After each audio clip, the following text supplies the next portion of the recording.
குரங்கின் பேராசை. அந்த குரங்குக்கு எல்லாமே வேண்டுமாம். ஒரு அழகான காட்டில் ஒரு சின்ன குரங்கு இருந்தது.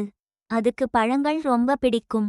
ஒருநாள் அது ஒரு பெரிய மரத்தில் நிறைய பழங்கள் இருப்பதை பார்த்தது. மாம்பழம், வாழைப்பழம், ஆப்பிள் எல்லாம் ரொம்ப சுவையாக இருந்தது. இது எல்லாமே எனக்கே வேண்டும் என்று குரங்கு நினைத்தது. அது 2 கைகளிலும் நிறைய பழங்களை எடுத்தது. ஆனா இன்னும் ஆசை. இன்னும் கொஞ்சம் எடுத்துக்கலாம் என்று வாயிலும் பிடிக்க முயற்சி செய்தது. அப்போ என்னாச்சு தெரியுமா?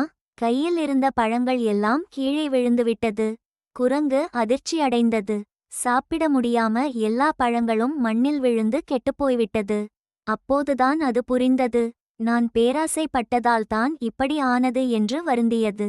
அதற்கு பிறகு குரங்கு ஒரு பழம் மட்டும் எடுத்துக்கொண்டு அமைதியாக சாப்பிட்டது. பேராசை வேண்டாம். கிடைத்ததை மகிழ்ச்சியாக ஏற்றுக்கொள்வோம். இது போன்ற கதைகளை பார்க்க நம்ம சேனல லைக் பண்ணுங்க, கமெண்ட் பண்ணுங்க, சப்ஸ்கிரைப் பண்ணுங்க.